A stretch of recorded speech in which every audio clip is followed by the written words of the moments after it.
Sean todos bienvenidos a La Voz del Cobre, el podcast del sindicato Chuquicamata. Estamos en la emisión de nuestro 5º capítulo con una gran sintonía en los capítulos anteriores y creemos que en este capítulo la vamos a romper porque tenemos un tremendo invitado, tenemos tremendos temas de vital importancia para el desarrollo de nuestro país y para reafirmar nuestro compromiso con la defensa del cobre, con la defensa de Codelco como empresa del Estado y principalmente para financiar las principales demandas de nuestro país y de quienes más lo requieren. Estamos acompañados en este 5º capítulo de nuestro panelista Rolando Milla, fundidor de corazón y además un férreo defensor de las fundiciones y refinerías en Chile. Rolando. Sí, muchas gracias nuevamente por la invitación al sindicato y también darle un saludo a nuestro presidenciable, don Jaime Mulet, saludar a los socios y socias de nuestro sindicato y a los trabajadores y trabajadoras de Chuquicamata. Un abrazo para toda la comunidad, para Calama y para el país. Efectivamente, tal como lo dijo el colega Rolando, tenemos el agrado, el honor de tener en nuestro estudio de La Voz del Cobre al candidato a las primarias presidenciales, don Jaime Mulet. Muy bienvenido, don Jaime. Bueno, muchas gracias Miguel, muchas gracias Rolando, muchas gracias al sindicato Chuquicamata que ha hecho una gran labor. Nos conocemos, hemos trabajado en la Comisión de Minería de la Cámara de Diputados y creo que, bueno, ustedes representan la voz de un gran sindicato que defiende el cobre al igual que yo, por eso que tenemos muchas coincidencias y esperemos tener un bonito programa. Muchas gracias por la invitación. Justamente nosotros queremos resaltar la cercanía que ha tenido permanentemente el diputado y hoy día candidato a las primarias Mulet con los trabajadores y trabajadoras del cobre y también para con este sindicato y con otros sindicatos también. Y eso lo queremos reconocer, agradecerle públicamente el apoyo que usted nos dio cuando se generó esta grave persecución en contra de nosotros, de nuestras familias. Fue el primero que confió en nosotros, que nos recibió en el Parlamento, creyó desde el minuto 1 en que lo que nosotros decíamos era cierto y eso se corroboró hace un par de semanas. Así que muchas gracias y nos gustaría comenzar con eso, que nos diera una opinión respecto a esa situación. Y también pueda usted decir cómo evitaría en un futuro gobierno que estas prácticas se repitan en Codelco. Bueno, yo creo que así nos conocimos un poco más, ¿cierto? Una situación muy dramática y muy dura, como un grupo de dirigentes sindicales estaba siendo perseguido incluso por funcionarios de seguridad de la propia compañía. Y funcionarios de seguridad no cualquiera, eran ex militares, ex marinos, ex carabineros, o sea, gente además que sabe de inteligencia, o sea, realmente algo brutal, tipo dictadura fascista, digamos. Fue muy grave, eso a mí me molestó mucho, porque era este gobierno, no era el gobierno de Piñera, fue en este gobierno. Y eso me dolió más todavía. Me dolió mucho, por eso que reaccionamos de inmediato esa vez cuando tomamos conocimiento de ello, pedimos los oficios, en fin, hicimos un punto de prensa, ¿se acuerdan ustedes? Denunciamos la situación porque era extremadamente grave para que se haga una investigación a fondo, ustedes hicieron las denuncias, todo, hablamos con el presidente del directorio de Codelco y creo que por lo menos logramos que esto se encauce bien, que terminen ustedes bien y sancionadas las personas, expulsadas las personas, entiendo, de la compañía. Creo que fue muy grave, pero yo creo que si no hubieran tenido la persistencia que tuvieron ustedes y la dureza, esto muchas veces termina en ciertos arreglines, ciertas cosas intermedias, pero ustedes como dirigentes sindicales creo que fueron muy correctos en mantenerse firmes y en defender sus trabajadores, porque en el fondo ustedes defienden a los trabajadores, ¿cierto? A los trabajadores de Codelco, Chuquicamata, pero a los trabajadores en general. Es muy grave. Yo creo que si yo soy presidente, obviamente ese tipo de actividades hay que cortarlas de raíz, son muy graves.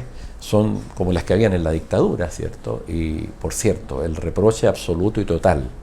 A veces hay ejecutivos en las compañías mineras, incluso, o en las empresas estatales que tienen ese tipo de prácticas, y hay que erradicarlos de inmediato, sancionarlos y poner en una lista negra para que no puedan entrar, obviamente, empresas del Estado. Creo que eso es muy importante. Así como hacen las listas negras con nuestros viejos, con nuestra pública. A ustedes hacen esas listas negras justamente para no contratarlos, te fijas tú lo que son dirigentes, que lo hacen las empresas privadas muchas veces, pero esto son sanciones públicas, o sea, una empresa, si es sancionado un ejecutivo o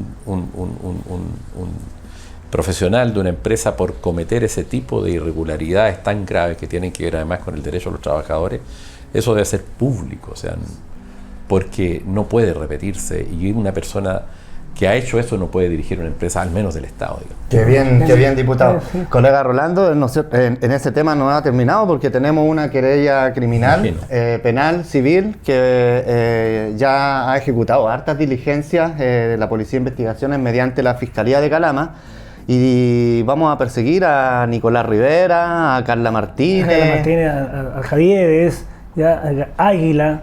¿Ya? Y la cúpula no se corta ahí. Yo creo que estas órdenes venían sobre ello. Tiene que haber alguien acá en Santiago que direccionó todo este camino, ¿ya? Y recordar, presidenciable, recordar que a nosotros también, años atrás, por ahí por el 2020, el tema de los seguros. O sea, esta fue una máquina, una máquina para poder primero destruir Codelco. ¿Y cómo destruían Codelco? Dejando debilitado al mundo sindical, dejándolo con una imagen de corrupción. Pero que ustedes, Rolando, lo de los seguros ya terminó todo, no hay ninguna situación. Estamos sueltos. Estamos terminados, y eso le dieron color. Pero los dejaron mal un tiempo, menos mal. Bueno, así operan. Resistimos.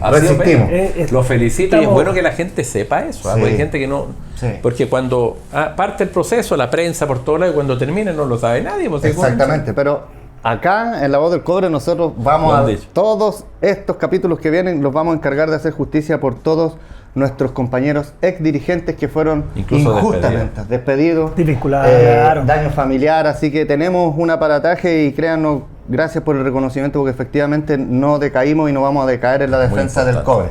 Vamos a entrar en materia. Usted, candidato, también en el trabajo que ha realizado en la Comisión de Minería de Diputados, tuvimos la oportunidad de presentarle nuestro proyecto del aumento de la capacidad de fundición y refinería desde Chuquicamata, ya que después este proyecto pasa a la Federación y hoy día está paraguado por la Gran Federación de Trabajadores del Cobre. Agregamos todas las otras fundiciones y tenemos un gran proyecto. Su plan de gobierno económico principalmente se sustentará en el cobre y en esta capacidad de aumento de la capacidad de fundición y refinería. A ver, dentro de las propuestas programáticas que tengo yo, que las vengo ya publicando y diciendo hace bastante tiempo, está sin lugar a duda el tema del cobre, y particularmente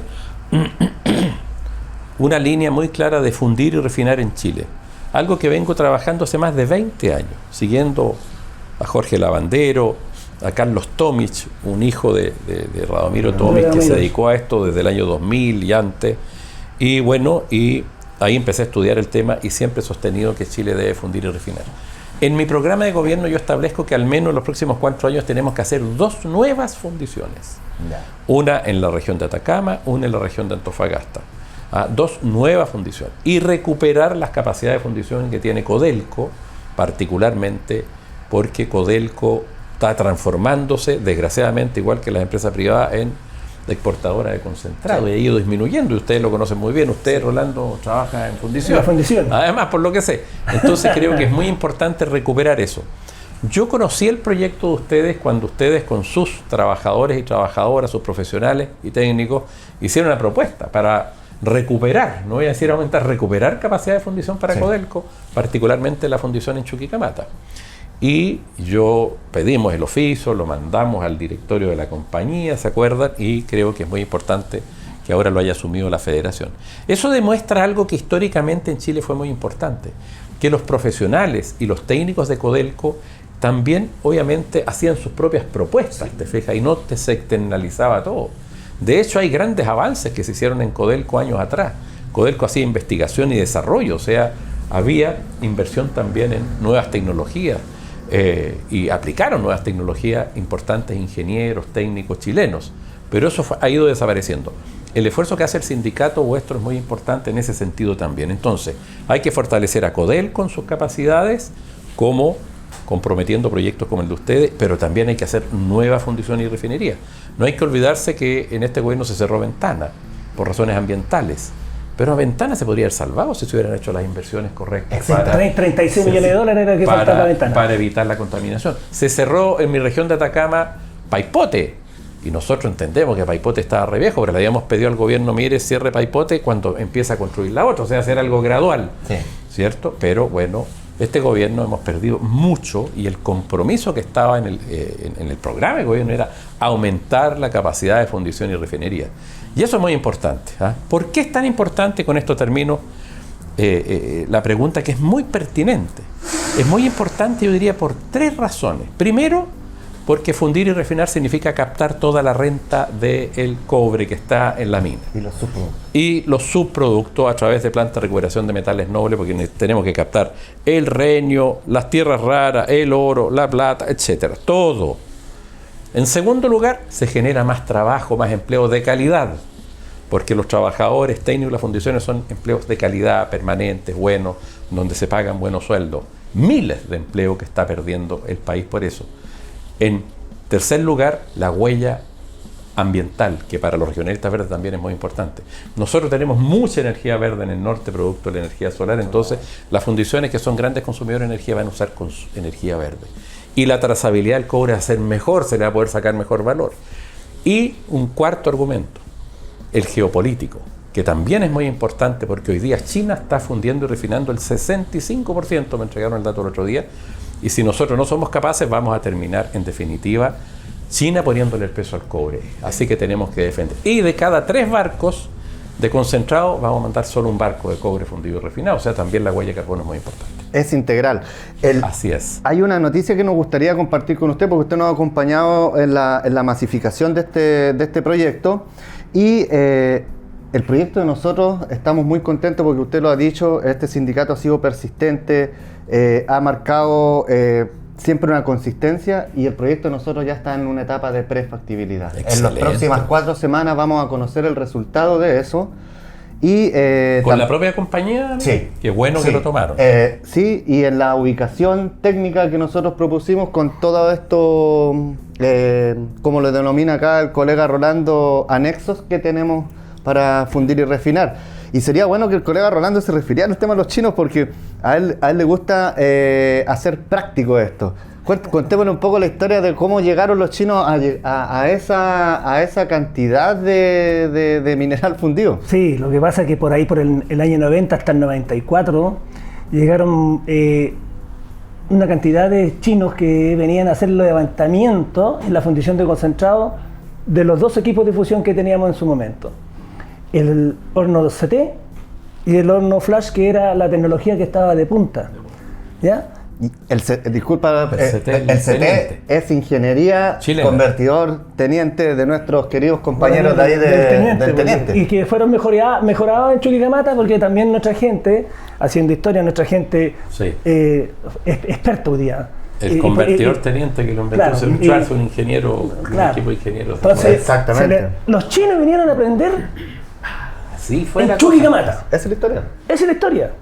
Los chinos levantaron la historia de ellos y hoy día tienen el monopolio, como te dijo, geopolítico, donde de verdad uno se preocupa.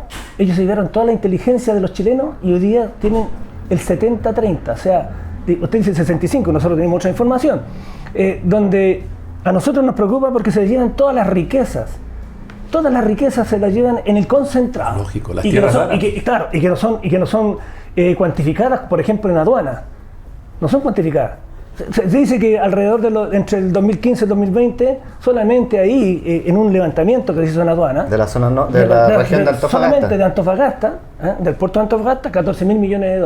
Usted sabe toda la tensión que hay entre Estados Unidos y China a propósito de Trump. Justamente. Y entre otras cosas porque China produce cerca del 90% de las tierras raras, que se usan mucho en estos aparatos. Y está recuperando. ¿Y de dónde sacan esas tierras raras?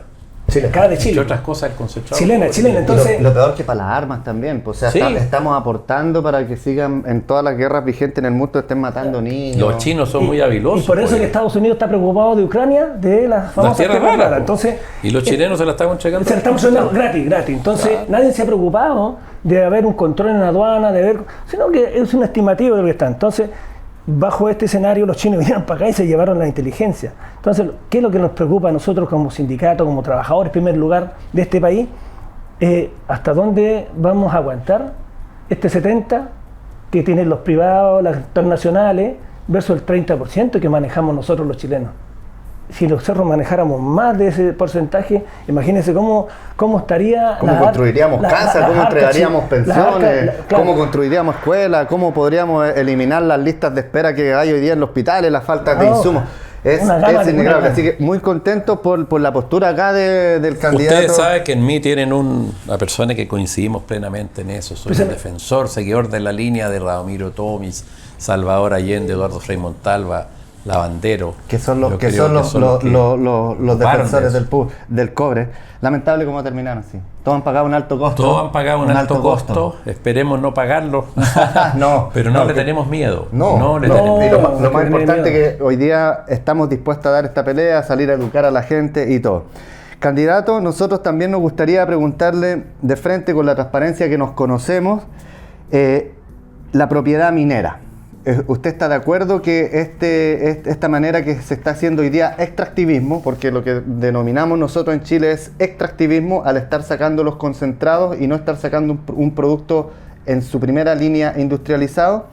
¿Está de acuerdo con eso? Y si no está de acuerdo, ¿cuál va a ser su plan para seguir explotando el cobre en Chile de manera estatal, privado o mixto? Mire, respecto a la propiedad minera, supongo que se señala la forma en que el Código de Minería entrega la concesión, digamos, a la propiedad minera, sí. Las concesiones de exploración y las concesiones de explotación. Yo creo que en general yo no introduciría grandes cambios en esa materia, pero sí hay uno muy interesante que hay que ponerle plazo, de manera que si una concesión de exploración, por ejemplo, no termina rápidamente desarrollando un proyecto, o sea, que no se especule con la propiedad minera. ¿Me explica? Perfecto. Eso ha resultado un poquito ahora con un aumento que hubo en las patentes mineras de exploración, que es muy importante, y de explotación también. De tal manera que sea más caro especular teniendo una gran cantidad de propiedad minera de pertenencias pedidas. De hecho, está pedido prácticamente todo el norte de Chile. Ahora al menos van a tener que pagar patentes mucho más caras por la especulación. Eso es lo primero. Pero lo segundo es cómo vamos a explotar el cobre, que creo que es lo más relevante. O sea, lo más relevante es mirar cómo va a captar la renta el pueblo de Chile, el país, el Estado de Chile, de la explotación del cobre. Sí. Y eso es lo importante, la captación de la renta. Y la manera de captar, porque es una renta muy importante en cantidad. Porque obviamente es una renta que se acaba, se extingue, se agota, es una riqueza que está ahí, no se renueva. Y eso es muy importante, eso nos permite, y por eso que hicimos el proyecto Royalty, por ejemplo, que le sacamos una pequeña tajadita a las empresas, grandes empresas mineras, que lo trabajamos durante muchos años. Con un lobby terrible que sufrieron. Con un lobby terrible, muy duro. Y ahí trabajamos mucho con Esteban Velázquez, ¿cierto? Porque sí. El primer proyecto yo lo presenté el año 2004, lo perdimos. Salió el impuesto específico, era una cosa chiquitita. Y el segundo proyecto lo presentamos con Esteban Velázquez el año 2018, que es el que se aprobó ahora, y hoy día llega plata. Ustedes saben, chiquillos, el cobre llega en plata a 300 comunas, de 345 comunas que hay en el país, y a 16, o sea, y a las 16. Falta regular el control sí, de esas platas. Sí, ahí hay una tenemos un proyecto de ley. Perfecto. Sí, porque obviamente hay que gastarlas bien. Entonces, raya para la suma, hay que captar la renta de la minería para que vaya, obviamente, a los bolsillos de los chilenos y chilenas, y no de las grandes compañías. Eso es muy importante. ¿Cómo lo hacemos? Con un fortalecimiento de Codelco. Codelco debe recuperar cierta capacidad que ha ido perdiendo relativa, ¿cierto? El año 90, 2/3 de la producción era estatal y 1/3 privada, y eso hoy día se ha ido invirtiendo. Más de 2/3 casi hoy día son privadas. Y la captación de renta que hace el país de la minería privada es mucho menor que la hace de Codelco, entonces perdemos plata. Entonces yo fortalecería Codelco, creo que es muy importante hacerlo, y vería la manera de aumentar la captación de renta desde la minería privada.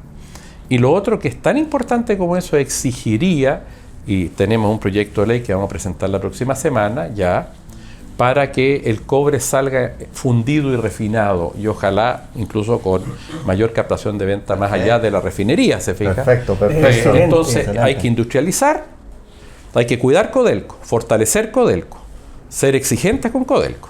Que no sea la vaca lechera de Chile tampoco, porque lo han ido destruyendo, lo han ido debilitando, porque no le han permitido capitalizar y lo van gastando. Claro. Pues lo quieren privatizar algunos.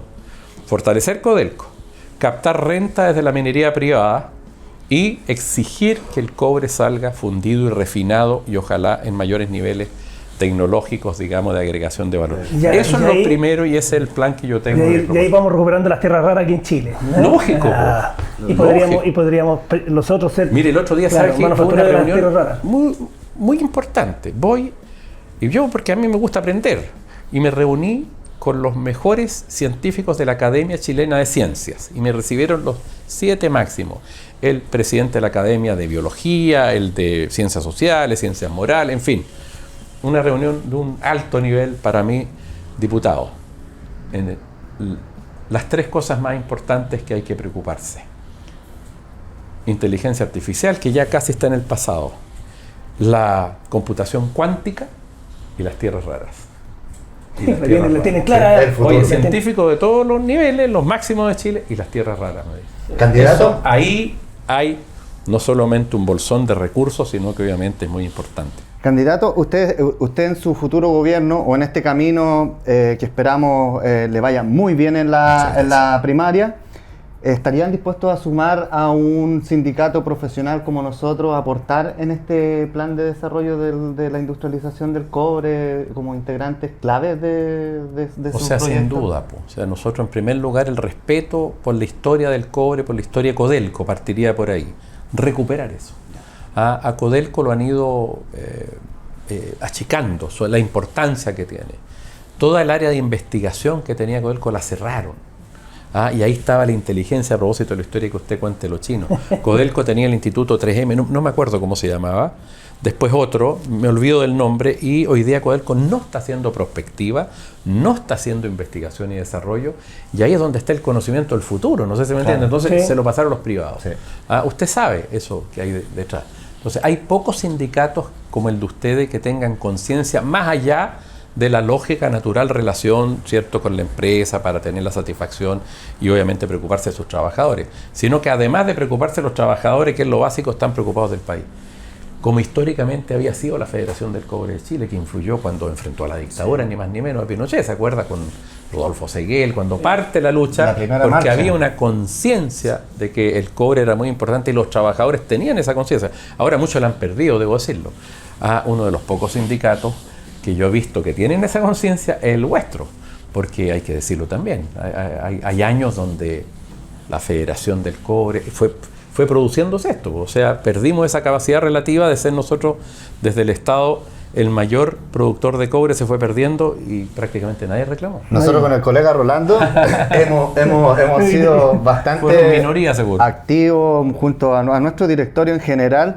Y nos gusta hacer este ejercicio cuando decimos nuestro proyecto de fundición cumple ambientalmente, Sí, económicamente, sí, tenemos las instalaciones, sí. tenemos los trabajadores. Y la inteligencia, sí. La expertise. No existe ningún motivo para que el gobierno nos diga que no. Entonces eso nos deja muy tranquilos, estamos en línea con lo que plantea usted. Y respecto a las nuevas alianzas que está haciendo Codelco, principalmente a esta alianza que ha hecho con Anglo American, que lamentablemente nosotros somos muy críticos porque esto es un salvavidas a una transnacional que ha sacado bastantes réditos del cobre en Chile, y más aún cuando nos enteramos con un reportaje a cabalidad que publica CIPER de que Anglo American financió la campaña del presidente Boric, lo cual nos hace en parte comprender de por qué se firma este acuerdo de explotación con Anglo. ¿Usted qué opinión tiene de seguir haciendo alianzas con privados, Codelco principalmente, sin que tengamos solucionado nuestro problema interno? Mire, es curioso esto que ha revelado CIPER ahora, y es bien grave por lo demás, porque hay 3 empresas que aparecen. Sí. Una es BHP, perdón, Anglo American, acá, y termina Codelco negociando con Anglo American algo que le conviene fundamentalmente a Anglo American. Exactamente. Otra es Candelaria en Atacama, que también con fondos de Procultura en mi región de Atacama, empresa que además tiene uno de sus propietarios, está siendo juzgado en Suecia por crímenes de guerra en Sudán, por unos pozos petroleros, brutal, esa empresa. Ludmin es la dueña. Terrible. Bueno, también estaba en un proceso para ampliar su periodo de de explotación, en fin. ¿Y cómo le fue con eso? Bien, lo lograron. Y la otra entiendo que es Enel. Enel. Que dicho sea de paso, por aquí cerca están los amigos de Conadeco, que me junté con ellos, ya, que defienden a los consumidores.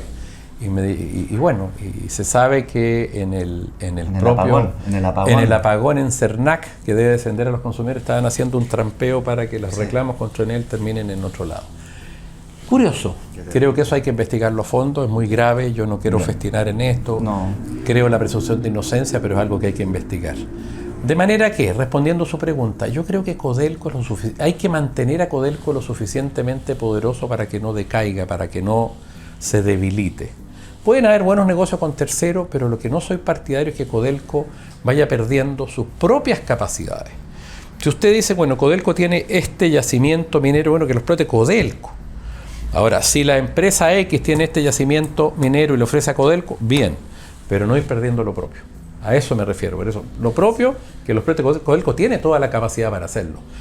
Puede a lo mejor hacer negocios para crecer, pero no para achicarse. Además que estamos entregando la riqueza, porque las leyes nuestras son superiores a la que tiene Anglo-América. Acá mismo claro, entonces... O sea, también, Anglo-América no tiene mineral. No tiene nada. Entonces, es un tema más profundo. Es súper complicado el tema. Y tiene graves problemas ambientales. Anglo-América está aquí en el valle. Muy profundo. Es incomprensible. Bueno, desde el mundo de los trabajadores, nosotros hace un par de semanas estuvimos en el Congreso Nacional de la Federación, donde estuvimos los 26 sindicatos de Codelco, más de 100 dirigentes sindicales.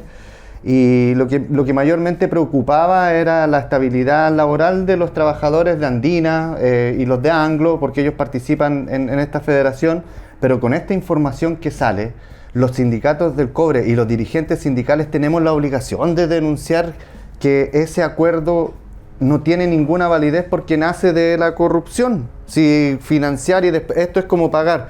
Entonces...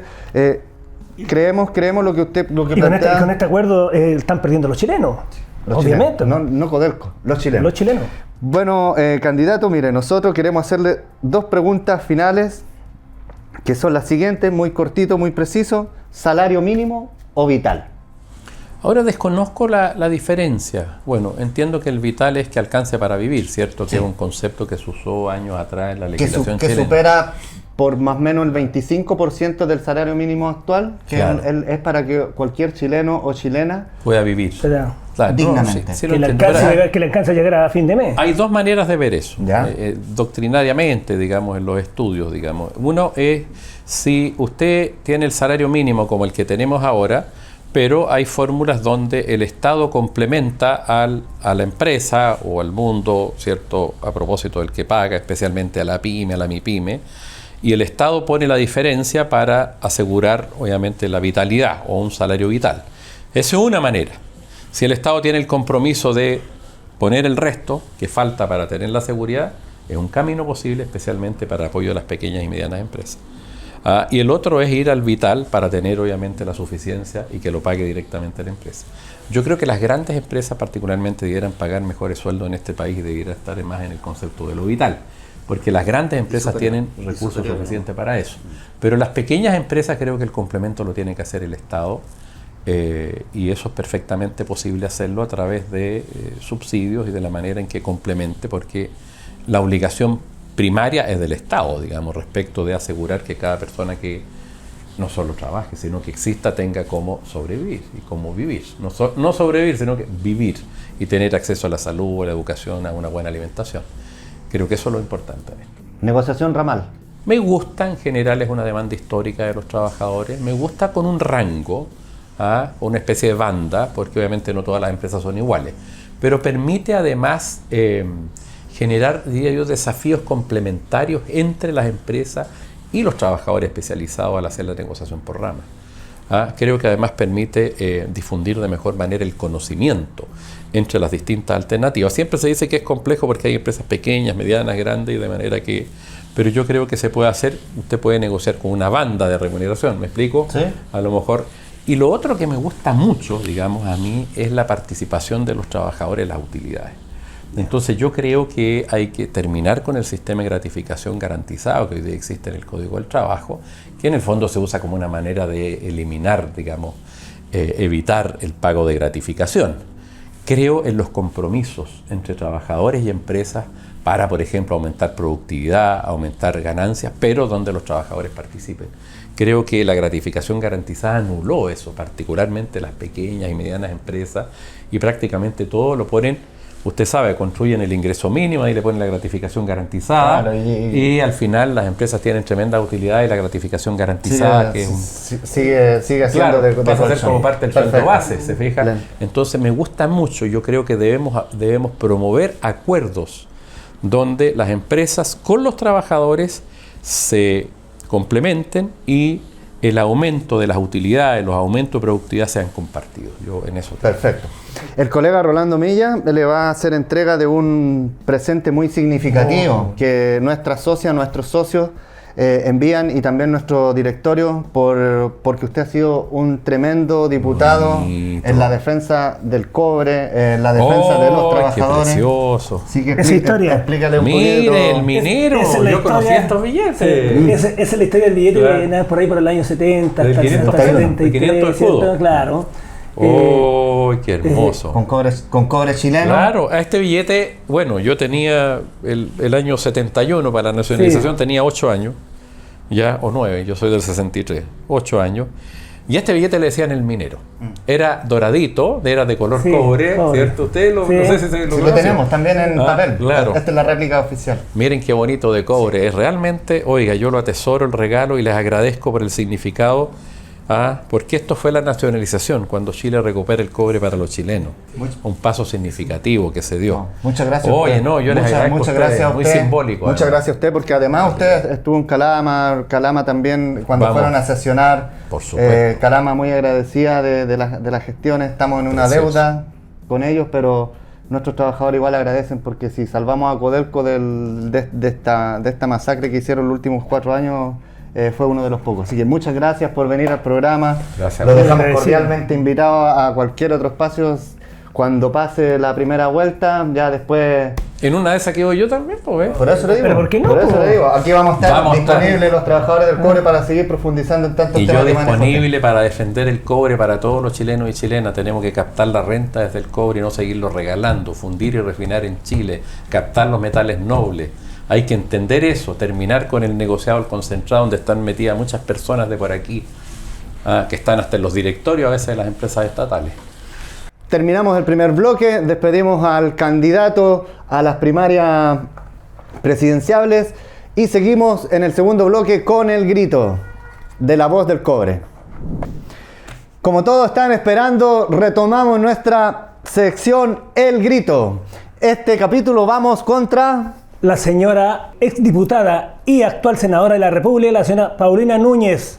¿Por qué, Miguel? ¿Por qué vamos? El año 2020, Codelco, mediante la contratación del corrupto ejecutivo Juan Benavides, quien se corrompió para poder perjudicar a todos los chilenos mediante la colusión de las farmacias, idearon un plan para destruir al movimiento sindical y así privatizar Codelco. El movimiento sindical del cobre se vio afectado, tanto dirigentes en ejercicio como ex dirigentes sindicales que fueron despedidos, destruyeron familias, pero principalmente usted, señora Paulina Núñez, utilizó todas las artimañas comunicacionales en contra de nosotros, nuestras familias y nuestros ex colegas dirigentes sindicales. Usted utilizó el canal de Codelco formal para estimular, para indagar y además para inducir a los trabajadores demandar colectivamente a este grupo de dirigentes sindicales que no habíamos cometido ningún delito.